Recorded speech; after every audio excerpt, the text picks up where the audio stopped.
Ah, recruits, what a fun card to have graced Royale. Can you believe these dudes were 6 elixir, and they take down both towers to around 800 when left alone. Supercell plus. If you get a cheeky 4-2 split, they do significant damage to one side whilst taking the other tower. That 8 elixir mark is starting to make a bit more sense. But wait, we got a bit more. Against 3 muskets, they're like the only troop that would deny all damage against a split, and for a positive trade.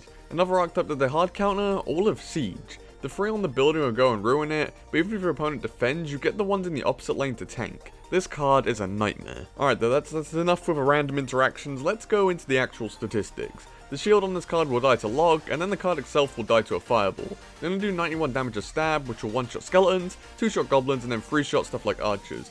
However, they split in threes, so against a card like archers, they will go down in essentially 1 round of attacks. This swarm is crazy.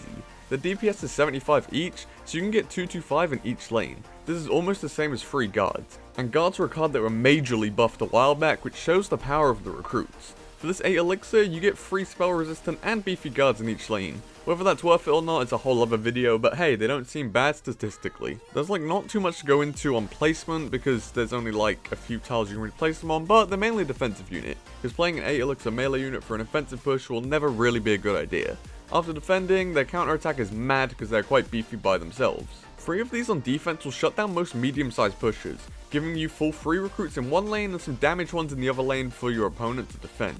We'll get onto how menacing that is in a bit. In short, your opponent will have to defend twice, but only spend up to 4 elixir both times. Deploying the recruits against a single lane push essentially puts 3 onto your side and then the other 3 onto your opponent's side. The downside to this, well, 8 elixir. After spending that, you can't really combo with anything else. Assuming you're at 10, a miner is really the best you're gonna get, and that's a big commitment. I believe they could work well in a defensive counterattack and graveyard deck to stop these medium-sized pushes and then tank from an offensive graveyard, all whilst being poison bait in themselves.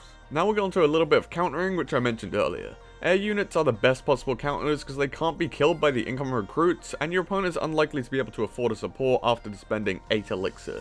Splash units may be the answer that pops to mind, but they run into the issue of having attacks on their stats for being a splash unit, and hence the recruits will usually murder this card on defense if you try to pull the recruits.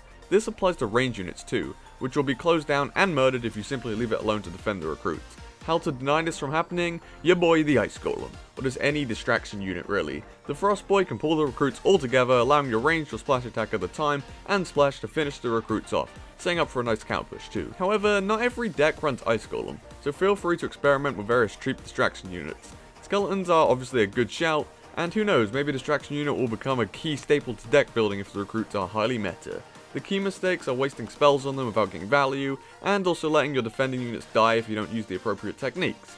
That there is all for recruits. I hope you enjoyed the black fade and the cool music fade that I'll probably put into this. And hey, watch it here, try clicking on the buttons that I figured out how to put onto screen. After all, you owe me for all that juicy knowledge, come on. You know you want to click. But apart from that, boys, peace.